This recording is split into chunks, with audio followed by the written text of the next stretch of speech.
Okay, my name is Rebecca Michelle Lazos, and I was born in Texas, and I lived there till I was 4, and then I moved to Sarasota, Florida, and that's where I was raised. Some of my earliest memories occurred in Texas, and they were of me being sexually abused by my neighbors. And that was the first time I remember dissociating and it feeling like I left my body and I was able to view everything from above. And that really kind of set the stage for how I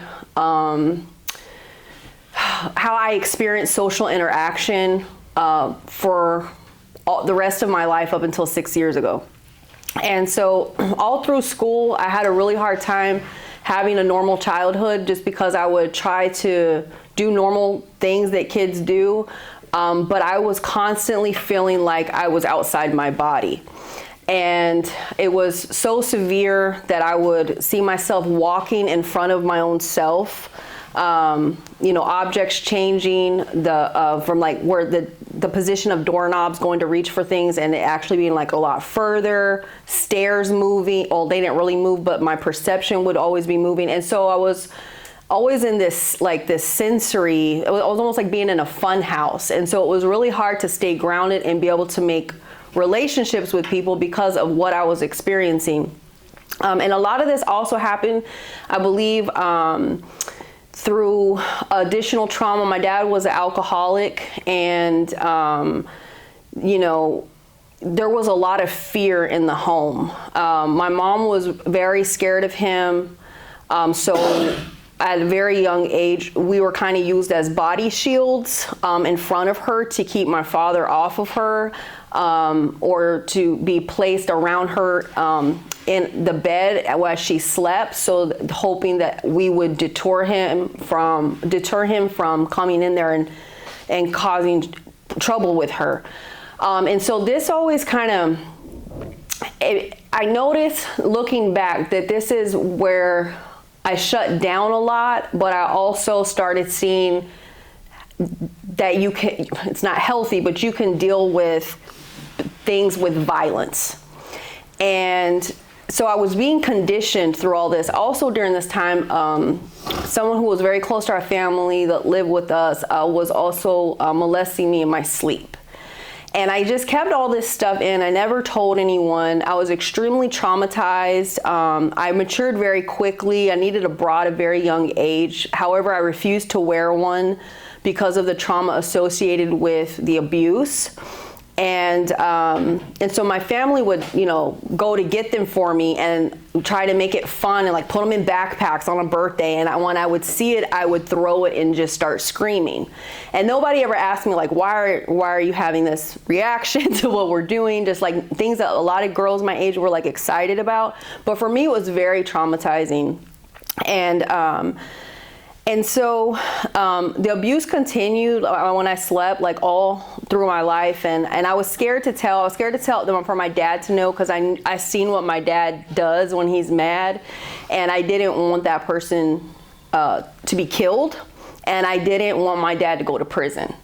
And so I just held it all in. And so this continued until I was like 11 years old. Also during this time, I was always fascinated with death, and I would like meticulously like plan out my own funeral and on paper and like the arrangements, and I was so focused on that.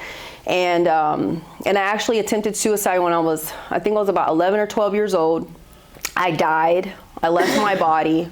I remember seeing my body laying on the bed, and I got into an engagement with God. I didn't see God. Everything was black, but I began seeing the pictures that a lot of people talk about their life flashing, and I saw my parents, and I saw my older brother. And every time I saw someone, I would just, like, my spirit was talking to God, and I was like, no, I still want to die. But when I saw my little brother, who was 2, I started pleading with God to give me another chance and let me, get sent back and let me live. And so he did. And when I woke up, I was deaf and I was blind. And I was only blind for a few hours, a very short time, maybe not even that. But I was deaf for several days, if not a week. And I happened to be like on an out of school suspension for 10 days. So I was terrified to tell my mom that like, hey, I tried to attempt suicide and all this. So I remember she would come into my room. She was a teacher. So she would come into my room to wake me up every morning and just say, I'm going to work or whatever. So I remember listening for her footsteps, and when I could feel her vibrations, I woke up and I just waited for her to tell me what she always says, and I just shook my head. But I actually couldn't hear anything that she said. And after some time, my hearing came back. And then I later, told her what happened. That this was like around when I was 11 or 12, and it was a really difficult time. A lot of things happened at that time. Like my parents broke up for a while. My dad went back to Texas. It came out that I was being sexually abused, and I was kind of hopeful. Someone heard, like, back in the day when people's moms would pick up the phone to listen in on your conversation. Well, someone's mom did that, and they heard what I was saying. And so she got me over there to their house, and, she talked to me, and I was really hopeful that, now things are going to be different.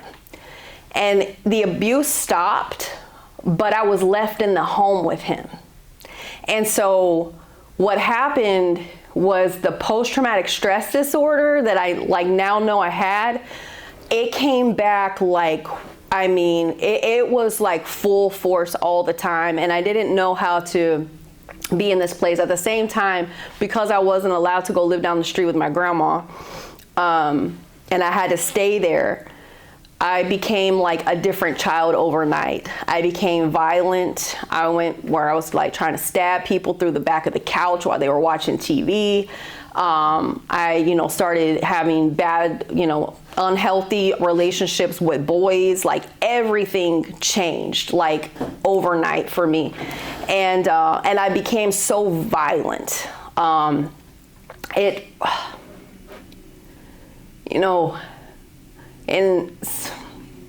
And I'll get to it at the end, but I always tell people I've experienced over 10 physical miracles in my body. I have seen broken bones stretch out right in front of my face with no one even praying for me.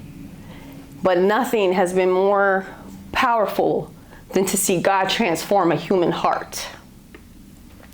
Because I was so enraged. The first time I ever heard God's voice, I was on my way, and I didn't know I was on my way to kill someone, but I was on my way to kill someone.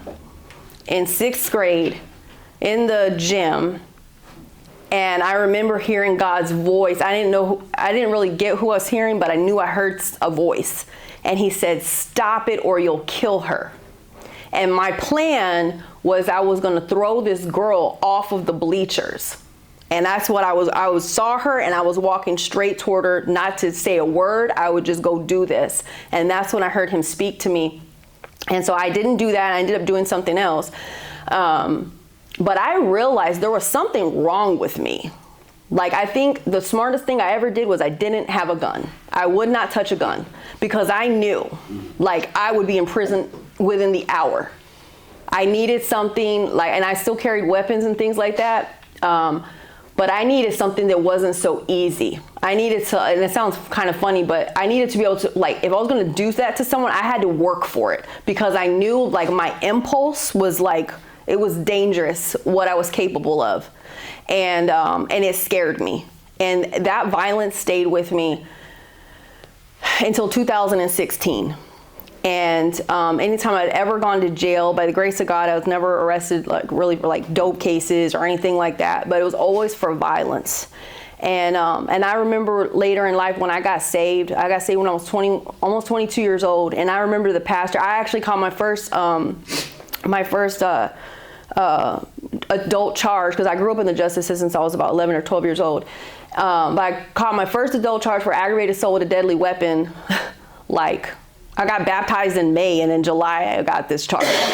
And so I was trying so hard to come over and to live right and stuff like that. But the violence, and to be honest, I didn't know it was wrong to be violent. I didn't even know it was illegal until I got that charge.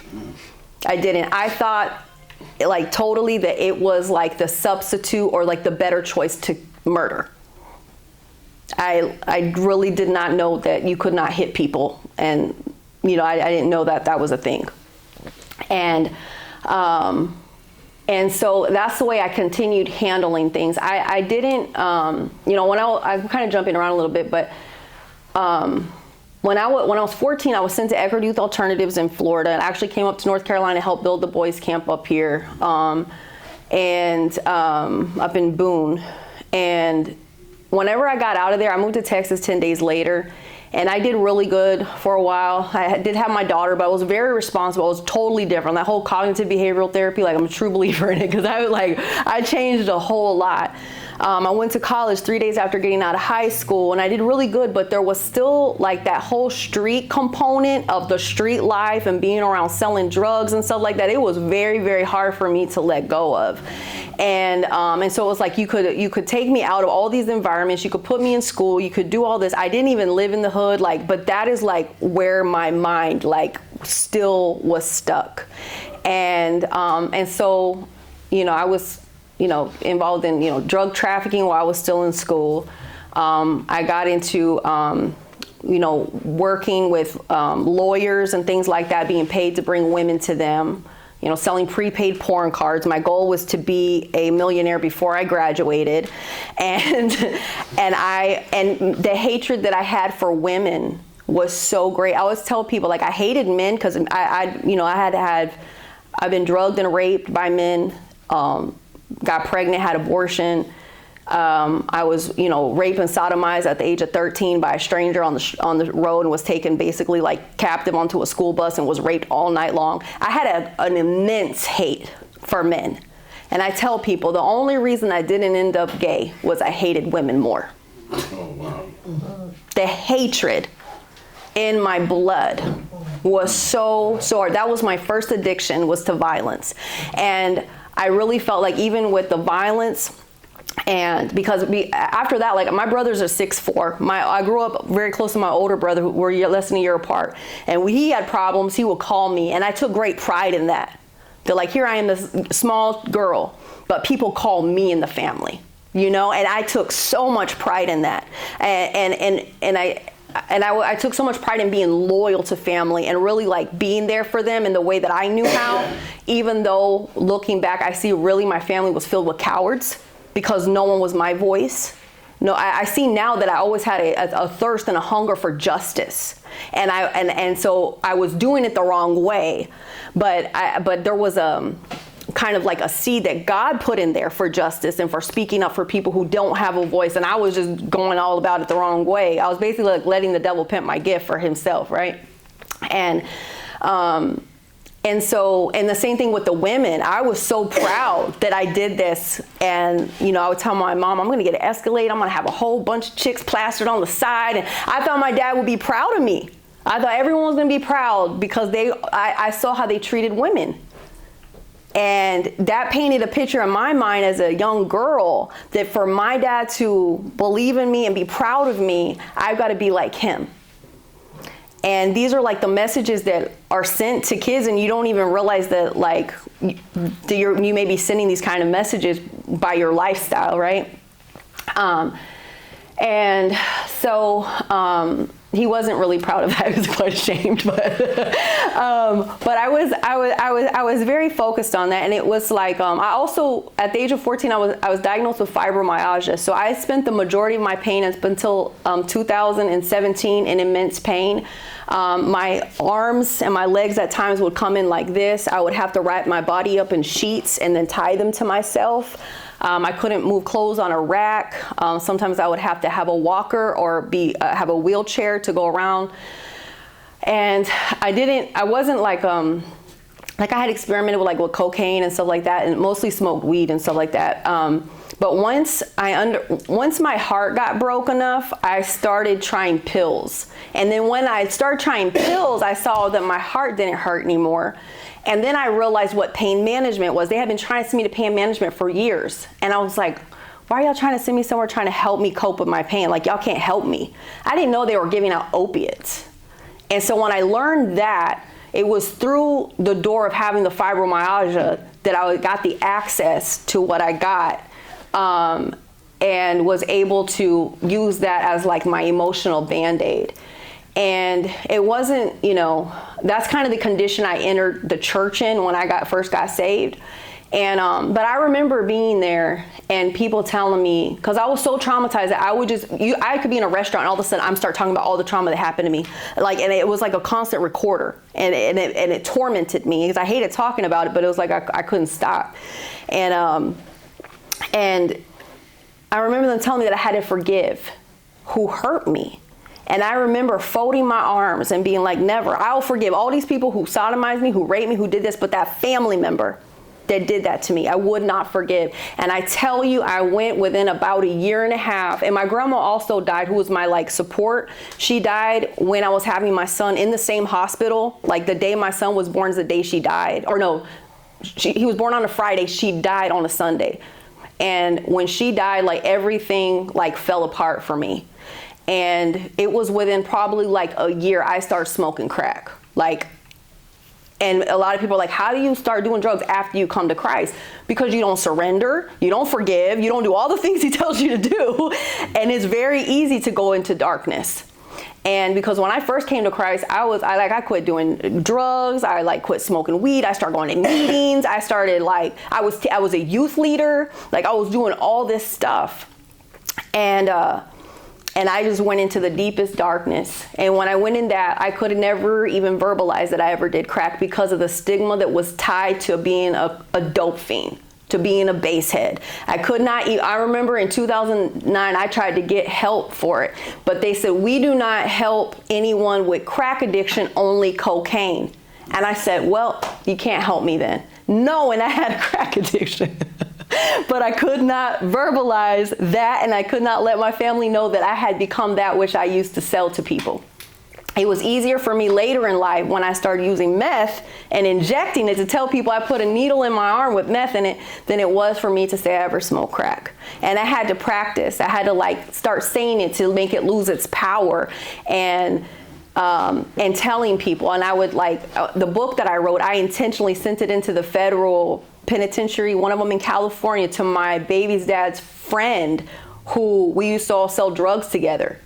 And I sent it to him for the purpose, of course, to help, right? And hopefully minister to him. But for me to get over that fear and that shame of that I did that.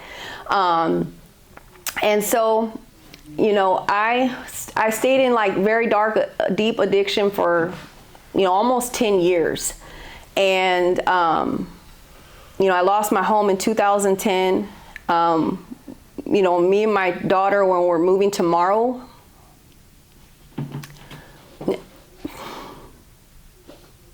it's the first home I will have in 14 years. And it's not always been because I couldn't have a home. It's because God told me to stay in some really hard places. I've shared a room with another adult for 12 years. And not always because I had to, but because God said.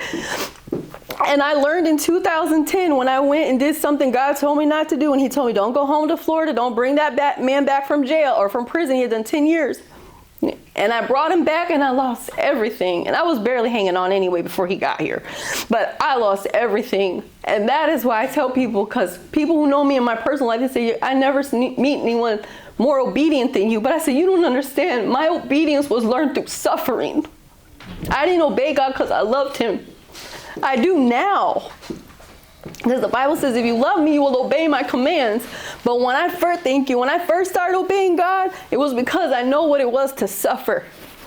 And I'm thankful. I'm thankful for that. And that's why, when he says, you go back to Texas, I'm gone. When he said, come here, I'm gone. I was literally standing under a tree when he told me, this is your last Sunday at church. We were gone 2 days later.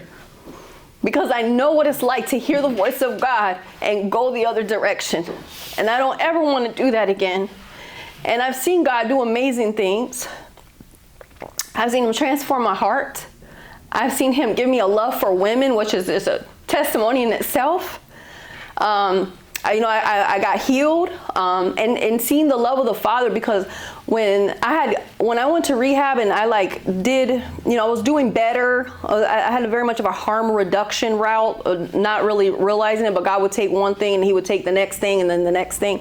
But then when I went and put a needle back in my arm, he showed up in my living room or those of y'all who are familiar with the story of Paul, that's what happened to me. I had an encounter with the light of God in my living room, and I mean, I still sometimes slip up and cuss when I'm like, I get hurt or something, but let me tell you, my language changed overnight. People were saying, God, you don't even talk the same.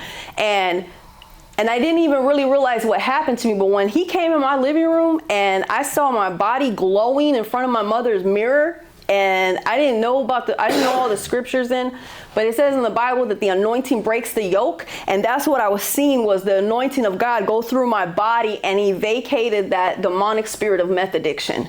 And I was set free from that day. And my language changed. Like, it was, you know, it was amazing. But that time, those 7 years before that happened, and I was at my mom's, about 2 or 3 years, I didn't do anything. I was mad at God. And I said, I'm either going to sleep or stay high till I get to leave here. That was my attitude. When that didn't happen after 3 years, I was like, dang, I'm really going to have to change. And, but I started getting in the word, and people would laugh at me because they're like, how are you going to be high and you're in the word? And I said, well, I don't know, but I don't know how to get this darkness out of me. But if I see a dirty cup that's filled with dirty water, if you keep pouring clean water, and it will become clean. I said, so that's what I'm trying to do. I'm trying to make myself clean. And I just kept staying in his word. So when I got set free, I stayed free. And I've had some, you know, rough patches, you know, especially 2 years ago. But I knew the word of God, and I knew God had set me free, and I have continued to walk in that. And I realized, like, just the love of the Father, because a lot of people come and help you when they think you're worthy, or when they think that, you know, there's like that saying that God helps those who help themselves. No, he helps those who know they can't help themselves, because that's who came to me. And I saw the love of the Father when, of all the times that he could have turned his back on me, because I thought it was over for me, because I was a youth leader. I was in the church. And I honestly, until I heard someone's testimony about that same kind of thing, I thought it was over for me. I thought, even when I was high, I was making Pinterest accounts about things to do with youth groups. And it's like, that could never leave me. And I'm so grateful to God, because now, like, I totally feel whole. Whereas, like, before, even when I was in the street, even when I was 5 years old, I was preaching that Jesus is the Son of God on the playground to the Jews. And I didn't even go to church. And so it was like my whole life I was living out of alignment. It was like my mind was here, my spirit was here, my body was here. And it's like, now I finally feel like in alignment. It's like I can finally fully be who I am, and not be ashamed, and be compassionate, and remember where I came from, but also just like urge people to really walk in the newness that God has given them, their new identity. Like, God didn't create any of us to be gangbangers. That's like not who we are. And you know, it's just truly amazing. You know, I've gone through a lot of things, but you know, and it's amazing to me how God he literally keeps chasing us. He keeps chasing us, and the peace that he's able to give, and the restoration. And you know, I didn't ever even have a job until I was 34 years old. And the amount of experience that I've gotten, and you know, I'm 39, in that period of time, and getting to go back and finish my degree and all that, is just, it's truly remarkable. And you know, and there's a lot of things that happen in my life, and I always try to leave more time for God. I want to tell people more about what he did than what happened to me. I got to say some of that to set the stage for what he did, but it's truly remarkable, you know. Yeah. That's really it, I guess. Oh, wow. Oh, did I stay up here?